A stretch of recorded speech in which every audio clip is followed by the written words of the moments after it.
Um outro destaque, Michel Temer voltou a falar sobre a investigação da Polícia Federal que indiciou Jair Bolsonaro e militares por suposto planejamento de golpe de Estado. O ex-presidente mudou o seu entendimento anterior e afirmou que, assim, indícios fortíssimos da trama. Ele pediu a manutenção da investigação e voltou a ressaltar que as Forças Armadas em si não quiseram o golpe. Há 2 semanas, o MDBista minimizou as acusações da PF e afirmou que não havia clima para a tomada do poder. Você, Cristiano Beraldo, as últimas informações que foram divulgadas, depois dos detalhes do documento da Polícia Federal virem à tona, a gente tem observado muitas reflexões, análises, teses que estão sendo debatidas sobre aquelas reuniões que estavam sendo feitas pelos militares ligados à antiga administração federal. Agora, esse posicionamento de Michel Temer dizendo que há, sim, indícios fortíssimos de que havia um planejamento. Agora, quais serão as consequências desse processo? Isso ainda é uma dúvida, né, Beraldo? A gente precisa separar as coisas, Caniato. Uma coisa é você olhar o que aconteceu no 8 de janeiro de 2023 e assumir que aquele movimento de depredação e invasão de prédios públicos poderiam ter uma consequência efetiva de tomada do poder. Porque há elementos muito fortes ali para você estabelecer que não tinha como aquelas pessoas se transformarem como nas novas lideranças do país e depor ali, acabar com o Congresso, o Supremo, tirar o presidente, impedir o presidente. Não há elementos, não me parece haver elementos para você poder tirar esta conclusão de forma concreta, preto no branco. Isso é uma coisa.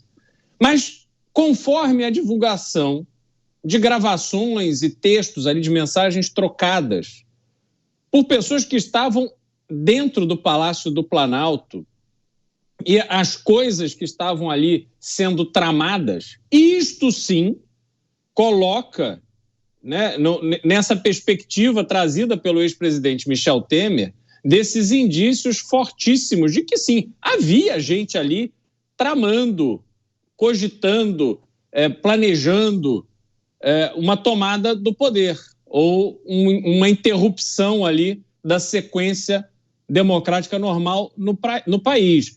Claro, você precisa avaliar, tinha apoio suficiente, não tinha, era só cogitação, não era, o que tinha de concreto, você pode questionar e, enfim, debater. Mas que pelos elementos trazidos até agora, isso estava, sim, sendo debatido por um grupo de pessoas dentro do Palácio do Planalto, isso me parece que está claro. E, a partir daí, essa declaração do ex-presidente faz todo sentido. Pois é, claro que a gente tem que aguardar a manifestação da Procuradoria-Geral da República. A Justiça enviou o indiciamento, o documento de quase 900 páginas que foi elaborado pela Polícia Federal à PGR, que deve se debruçar para analisar ponto a ponto as mais de 880 páginas e, segundo as últimas informações, haveria sim a divulgação de um parecer possivelmente no mês de fevereiro de 2025 do ano que vem. Você, Nelson Kobayashi, posicionamento de Michel Temer, claro que a gente precisa aguardar o posicionamento oficial da Procuradoria-Geral da República, mas há muitos fatos que, por enquanto, estão desconectados. Como será feita essa amarração? Vão conectar as reuniões ou a suposta trama ao 8 de janeiro? Quais seriam os atos preparatórios? A impressão da tal minuta já seria um ato preparatório? Os acampamentos em frente aos quartéis? Enfim, muitas coisas que precisam ser conectadas e muitos até entendem qual seria a teoria, mas não necessariamente tudo se encaixa, né? Olha, Caniato, as investigações apontam para a existência de uma grande arquitetura que envolve todos esses pontos que a gente comenta isoladamente. No meu ponto de vista, há a falta de 2 nexos de causalidade muito relevantes. 2 polos aí que eu ainda não vejo nenhum tipo de ligação. Primeiro, toda aquela trama que foi desvendada recentemente, inclusive por mensagens do celular do ex-ajudante de ordem Mauro Cid, envolvendo generais, envolvendo até o monitoramento de pessoas relevantes, como do próprio ministro Alexandre de Moraes, até uma tentativa ali, ou um plano, na verdade, homicida contra a autoridade do Supremo Tribunal Federal e contra o presidente Lula e o vice-presidente Geraldo Alckmin. Enfim, há essas conversas envolvendo pessoas importantes e, inclusive, pessoas de dentro do Palácio do Planalto. Mas eu não vejo nexo dessa trama toda com os atos do 8 de janeiro, em que populares invadiram ali e praticaram aqueles também crimes, inclusive muitos deles já condenados. Um outro nexo que eu não vejo é ainda, pelo menos por enquanto, nesse momento, nenhum tipo de nexo da participação efetiva, direta e designada, enfim, do ex-presidente Bolsonaro. Teve o ok dele, né? Pois é. Aliás, há alguns manifestos, alguns testemunhos que foram, inclusive, revelados agora no relatório final entregue pela Polícia Federal, que testemunham até contrariamente a alguma participação dele, porque as pessoas pedem, clamam para que ele mude de ideia, para que ele faça algo, para que ele, enfim, se era preciso que ele aderisse ao plano, sinal que não estava aderindo. Ou seja, ainda não há, neste momento, pelo menos do que se tem público, porque há muito que há ainda sob sigilo, no meu ponto de vista, nenhum nexo das tramas golpistas com os atos do 8 de janeiro e nem nenhuma participação do ex-presidente Bolsonaro. Há quem diga, mas algumas coisas foram encontradas no próprio Palácio do Planalto. Alguns desses planos foram impressos de dentro do próprio Palácio do Planalto. Mas é preciso lembrar que em matéria criminal não cabe responsabilidade objetiva. É preciso demonstração de dolo, de intenção, de vontade, de ligação, enfim. Por exemplo, no último indiciamento a gente teve 37 pessoas indiciadas. É preciso agora, em uma eventual ação penal, que haja a prova inequívoca de ligação entre todas essas 37 pessoas, com as suas intenções criminosas, inclusive. Porque são acusações graves e que agora, somente no plano da justiça, é que a gente vai ter, de alguma maneira, mais clareza sobre tudo isso. Porque enquanto está na investigação, tudo está muito sigiloso. A gente só vê revelações quando algo ou é vazado para alguns setores da imprensa ou é encerrado e aí é um relatório como recentemente. Ou seja, tem um longo caminho pela frente. Imagine só que a gente vai atravessar 2025, 2026 provavelmente, se todas essas pessoas forem denunciadas, se isso vier a acontecer, se a justiça aceitar denúncias contra elas, imagine só que cada uma poderá rolar 8 testemunhas para cada fato, todas as pessoas deverão ser ouvidas, ou seja, tem muita coisa para acontecer ainda, só é preciso lembrar. Depois das eleições, você acha? Provavelmente. Só é preciso lembrar. Para investigar, basta dúvida. Para indiciar, basta os indícios, mas para condenar lá na frente, tem que ter certeza. Pelo menos funciona assim em estados democráticos, em estados onde há ainda democracia. Você, delegado Palumbo, há indícios fortíssimos, até vou pegar essa frase do ex-presidente Michel Temer para elaborar uma questão para você, delegado Palumbo. Há indícios fortíssimos de que havia um grupo meio aloprado, né? Tratavam dessas questões. Agora, dizer que avançaram, que o resultado disso foi aquele movimento de 8 de janeiro, há uma distância grande, há uma grande diferença. Como a PF ou até a Procuradoria-Geral da República conectaria esses eventos, a gente vai ter que aguardar. Agora, delegado Palumbo, queria que você também trouxesse a sua análise sobre algo que você disse, inclusive, aqui você fez uma análise sobre os atos preparatórios, né?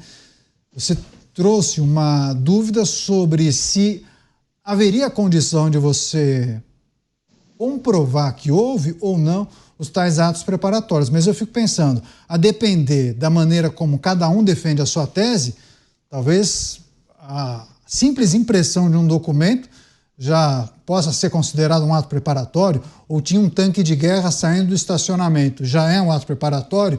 A pessoa montou uma barraquinha ali na rua, em frente ao quartel. Aquilo é um ato preparatório ou não, delegado Palumbo? A linha é muito tênue, né, entre a cogitação e os atos preparatórios e o início da execução do crime. O Kobayashi, literalmente, ele deu uma aula de direito, não é à toa que ele é um brilhante criminalista, um advogado brilhante, ele deu uma aula. Eu, na minha opinião, formado em direito, fui advogado, delegado de polícia, eu acho que não passou da cogitação. E cogitação não é punida. E o Kobayashi sabe bem que todo crime você precisa individualizar a conduta. O fato de nós estarmos aqui e algum de nós resolver atravessar a rua e roubar um banco, isso não significa que os três restantes têm algum tipo de participação. Tem que se provar isso. O fato da gente falar, eu falo para vocês aqui, vamos lá, Kobayashi, vamos roubar aquele banco que tem do outro lado da Paulista? Isso não é punido. Isso é apenas uma cogitação de um possível crime. Agora, se eu falar isso, atravessar a rua, sacar uma arma, apontar para o vigia, aí começou o início da execução criminal, da execução do delito criminal. Agora a linha é muito tênue. Vai depender da cabeça do juiz. O que ele vai entender por cogitação e o que ele vai entender por início. O Bolsonaro, para ser incluso neste processo, ser denunciado, os investigadores, delegados, promotores, têm que colocar e descrever exatamente a sua conduta.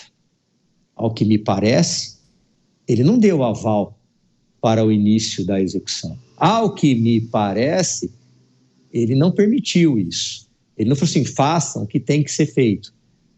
Agora, o fato de um fax, um documento ser impresso, fax nem existe mais, um documento ser impresso no Planalto, olha, a gente não pode culpar o presidente da República. Eu não sei o que está sendo impresso agora pelos meus assessores que ficam em Brasília. Se eles estiverem lá na maluquice de querer atentar contra a democracia, o que eu tenho a ver com isso? Se eu estou, como a gente costuma dizer na gíria policial, de chapéu atolado? Absolutamente nada. Então agora, cabe ao Ministério Público analisar e, em caso de proferir uma denúncia, tem que descrever exatamente o que fez cada indiciado. Como o Kobayashi falou, não pode ser de forma objetiva, tem que ser de forma subjetiva. Fulano de tal fez isso, Jair Bolsonaro fez aquilo, o general fez aquilo, e aí sim você coloca o nexo de causalidade para uma futura condenação, ou melhor, uma futura ação penal que depende do procurador-geral da República e depois, para tramitar, depende da aceitação do Poder Judiciário. Esse é um ponto bom. Antes de passar para o Beraldo, Kobayashi, tem uma tese rolando aí que a PGR poderia oferecer uma denúncia conjunta à Justiça. Mas espera aí, a gente está falando de mais de 35 indiciados. Como seria oferecida uma denúncia conjunta à Justiça? Não é preciso individualizar? Como ofereceu denúncia conjunta de 150 em 150 nos casos do 8 de janeiro. Teve denúncia com R$200, teve denúncia com 150, teve denúncia com 100, enfim. O que eu vejo com muita dificuldade depois para a individualização dessas condutas. Quem é que fez o quê, querendo, de que forma, qual é a prova em relação a cada uma delas, enfim. É até interessante para a defesa que haja mesmo uma denúncia conjunta, porque as defesas de todos os envolvidos podem se valer das teses cada pessoa usa da tese da outra em seu benefício. Isso pode, inclusive, a previsão do Código de Processo Penal, de que aquilo que for beneficiar um deve beneficiar a todos, desde que sejam fatos comunicáveis, né? A questão deve também ter certeza a defesa de que, então, uma vez que haverá uma denúncia conjunta, haja também a devida individualização dessas condutas desde a denúncia. Porque o Ministério Público não é só uma prerrogativa, um privilégio lá da PGR, não. Mas o Ministério Público no Brasil inteiro tem também uma mania de, nas denúncias, colocar simplesmente o nome, o artigo criminal e denunciar e deixar que isso depois fica para instrução. Ou seja, é importante lembrar, desde a denúncia é preciso ficar muito clara qual é a participação de cada um para que haja chance da defesa se defender. Porque quando é muito genérica a acusação, a defesa não tem nem sobre o que se defender. Isso dificulta até o próprio exercício da defesa. Enfim, a gente sabe que isso está nas mãos do PGR, do Procurador-Geral da República, a autoridade máxima do Ministério Público, e que tem uma previsão de denúncia já no início de 2025. Vamos acompanhar como é que isso vai ser feito.